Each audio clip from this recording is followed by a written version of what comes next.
CA foundation के economics exam में ये टॉपिक सबसे ज्यादा रिपीट होता है, जिसका नाम है नेम ऑफ फेमस इकोनॉमिस्ट। लेकिन सारे बच्चों को ये याद नहीं हो पाता है, सारे बच्चों को सारे इकोनॉमिस्ट के नाम नहीं पता होते, जिसके कारण वो मार्क्स को लूज कर देते हैं। इसलिए आपके आईएएस भैया ने एक फुल फ्लेज लिस्ट बना दी है, जिससे तुम्हारी सारी दिक्कतें दूर हो जाएंगी। तो इस वीडियो को पूरा देखना और मिस बिल्कुल मत करना, वरना मार्क्स मिस हो जाएंगे। चलिए, तो इतने सारे बच्चों ने मेरे डीएम को भर के बिल्कुल रो दिया है कि भैया ये देखिए जरा, नए इकोनॉमिस्ट के नाम याद नहीं होते हैं। तो चलो आज आपके एडीएस भैया आपका ये वाला प्रॉब्लम भी सॉर्ट आउट कर देंगे। तो चलिए देखते हैं सबसे पहले कौन आता है। ओ माय गॉड, बहुत ही इंपॉर्टेंट पापा ऑफ इकोनॉमिक्स भैया, जिनका नाम है एडम स्मिथ। एडम स्मिथ की सबसे बड़ी इन्वेंशन, जिसको हर कोई जानता है, study of wealth of Nations की किताब लिखी थी और यहां पर सारी की सारी चीजें बताई थी 1776 में। तो कहीं पर भी वेल्थ वर्ड या फिर वेल्थ ऑफ नेशंस वर्ड दिख जाए तो एडम स्मिथ सबसे पहले लगाओगे, इसके ऊपर क्वेश्चन डेफिनेटली आने के चांसेस हैं। इसके अलावा एडम बाबा जी ने एक चीज पर सबसे ज्यादा फोकस किया था, वो था फ्री मार्केट। इनको गवर्नमेंट से थोड़ी की थोड़ी एलर्जी थी, तो इन्होंने बोला था कि देखो भैया, फ्री मार्केट में काम करना चाहिए, डिमांड एंड सप्लाई से चीजें होना चाहिए।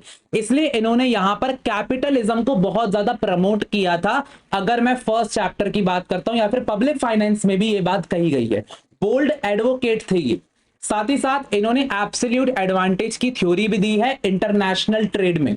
तो इनकी जो थ्योरी थी वो बोलती थी कि ट्रेड सिर्फ तभी हो सकता है जब दोनों कंट्रीज साथ में प्रोडक्शन कर रही हो, लेकिन उसमें से एक के पास एक एब्सोल्यूट एडवांटेज हो, यानी कि सेम रिसोर्स को यूज करके ज्यादा सामान बना सकती है। तो एडम स्मिथ के पास भैया ये तीनों चारों चीजें इन्हें बताई थी, इसको याद रख लेना। उसके बाद फिर अगर मैं जीबी से की बारे में बात करूं, जीबी से कौन थे भैया? इन्होंने यहां पर defined economics as the science of wealth बता दिया था। भाई साहब अब देखो जरा क्या कंफ्यूज करते हैं, एक ने वेल्थ ऑफ नेशंस बताया, एक ने साइंस ऑफ वेल्थ बताया। तो ये एक डिस्टिंक्शन आपको याद रहना चाहिए। क्लियर है? थर्ड आते हैं एल्फ्रेड मार्शल, एक बहुत ही इंपॉर्टेंट हमारे ये इकोनॉमिस्ट हैं। क्यों है भैया? क्योंकि इनके ऊपर क्वेश्चन डेफिनेटली आ सकता है। तो अगर मैं चैप्टर नंबर 2 की यूटिलिटी की बात करूं, यूटिलिटी यानी कि सेटिस्फैक्शन, पूरा का पूरा इन्होंने किया है।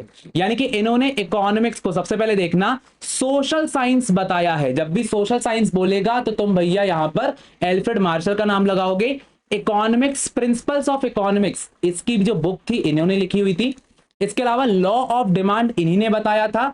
मार्जिनल यूटिलिटी, यूटिलिटी पे इन्होंने बहुत काम किया था। और इवन इन्होंने कंज्यूमर सरप्लस, जो कि बहुत इंपॉर्टेंट टॉपिक है, उसके बारे में भी इन्होंने बताया था। और उसके बाद फिर time element was given by Alfred Marshall, ये भी एक बहुत ही इंपॉर्टेंट टॉपिक है। एल्फ्रेड मार्शल ओवरऑल बहुत इंपॉर्टेंट है, तो इनको अच्छे से याद कर लेना। नेक्स्ट आता है भैया आपका लियोनार्ड रॉबिन्स।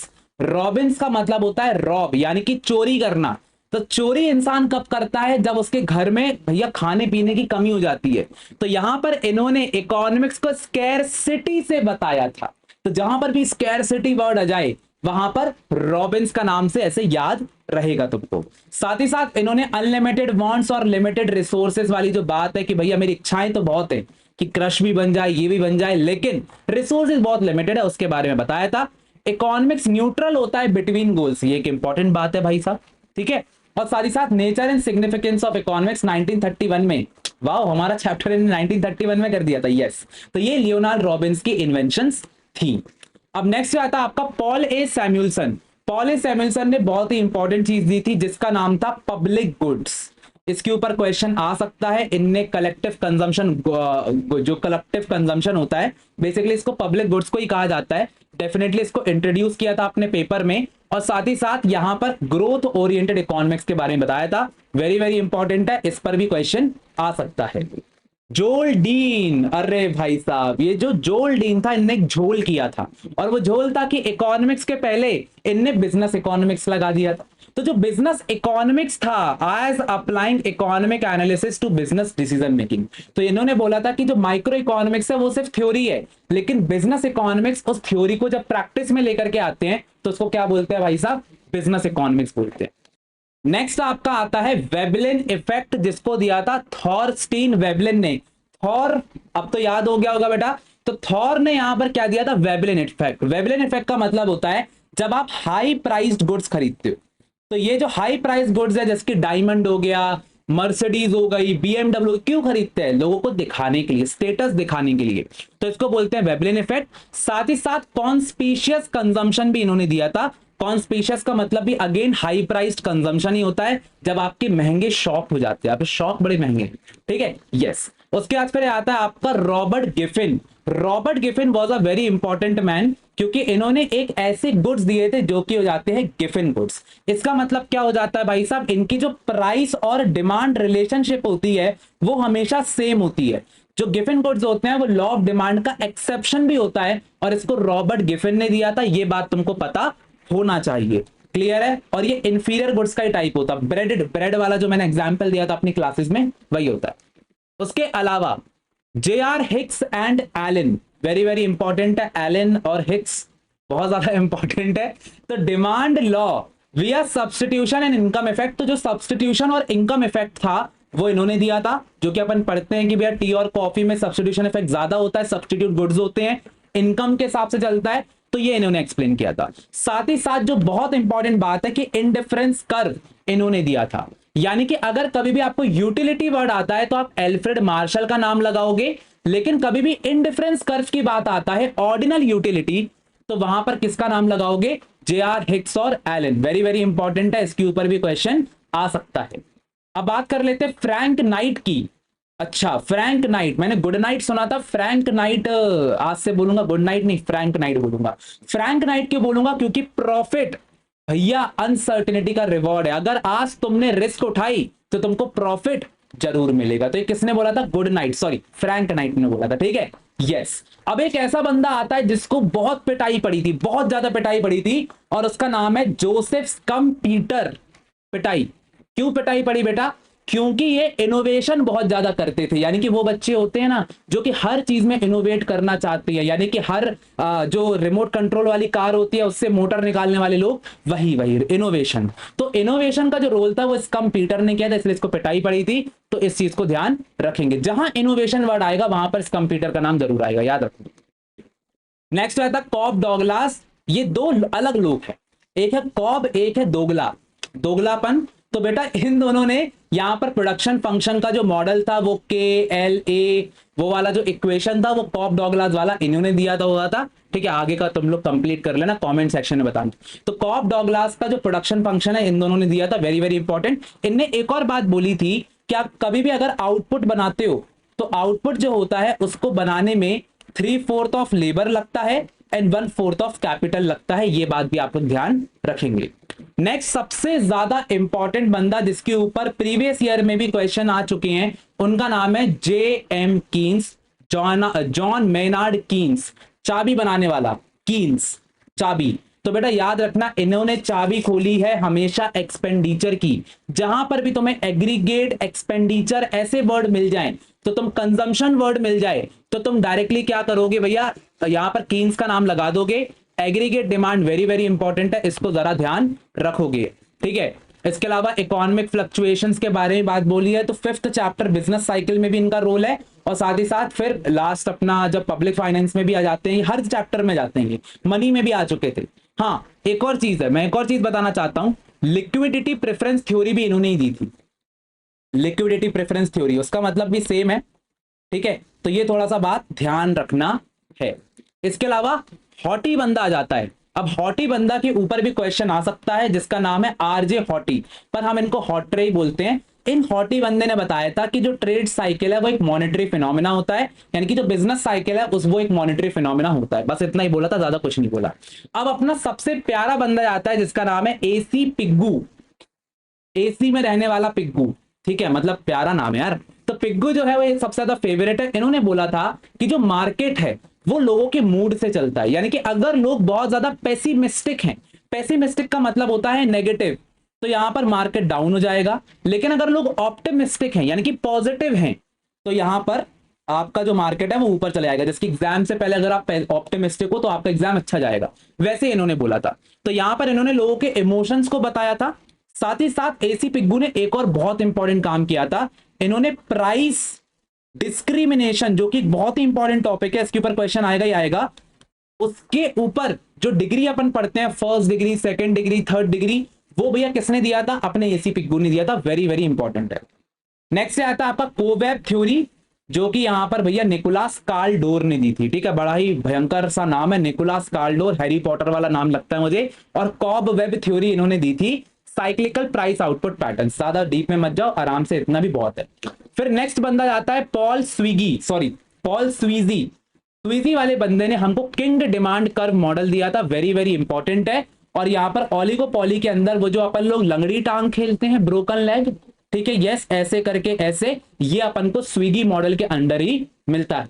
अब अपन को यहां पर एक और चीज मिलती है अपने चैप्टर नंबर 4 में, दैट इज कॉर्नॉट मॉडल। ये शायद आप लोगों ने पहली बार सुना होगा, बहुत सारे बच्चों ने, पर ये आपकी बुक में गिवन है। जब आप मेरी मैराथन अटेंड कर रहे हो तो आपको ये पता होगा। कॉर्नॉट मॉडल जो था, यहां पर क्वांटिटीज के बारे में बोला गया था कि जो फर्म्स होती हैं ओलिगोपॉली के अंदर या फिर डुओपॉली के अंदर, वो अपनी क्वांटिटी को खुद से चूज करती हैं कि कितना क्या क्वांटिटी चूज करना, यानी कि खुद से इंडिपेंडेंटली यहां पर आउटपुट को प्रोड्यूस करती हैं। इसी से रिलेटेड एक और था स्टैकलबर्ग मॉडल। स्टैकलबर्ग ने बोला था कि यहां पर जो फर्म्स है वो कॉम्पीट करती हैं, लेकिन यहां पर एक लीडर फॉलोअर वाला बिहेवियर यूज होता है कि अगर जियो ने कुछ चीज बोली तो एयरटेल और वोडाफोन आइडिया उसको कॉपी करेंगे। तो इसको अपन क्या बोलते हैं, स्टैकलबर्ग मॉडल बोलते हैं। ये बेसिकली ओलिगोपॉली में यूज होता है। फिर एक और मॉडल होता है जिसका नाम है बर्ट्रेंड मॉडल। ठीक है, आपको लग रहा हो भैया ये क्या है, ये आपकी बुक में गिवन है अगर आपने मैराथन कराए तो फर्म्स यहां पर कॉम्पीट करते हैं बाय सेटिंग प्राइसेस को सेट करते हैं आइडेंटिकल प्रोडक्ट्स के साथ, और यहां पर बेसिकली अपनी तरीके से प्राइस वगैरह सेट करते हैं, और प्राइस इनका मार्जिनल कॉस्ट से कम रहता है। क्लियर है भाई साहब, बहुत बढ़िया है, बहुत बढ़िया है। नेक्स्ट आता है कार्ल मैक्स एंड एंजल्स। दो अलग अलग लोग हैं, इन्होंने सोशलिज्म की थ्योरी दी थी, वेरी वेरी इंपॉर्टेंट है। सोशलिज्म एग्जाम में आएगा ही, तो इस पर भी क्वेश्चन आ सकता है। नेक्स्ट आता है आपका जेम्स बेट्स एंड पार्किंसन। तो जो जेम्स बेट्स एंड पार्किंसन थे, इनने प्रोडक्शन की डेफिनेशन दी थी, वेरी वेरी इंपॉर्टेंट है। इन्होंने सिर्फ और सिर्फ प्रोडक्शन की डेफिनेशन दी थी कि अगर आप इनपुट डालोगे आउटपुट निकलेगा।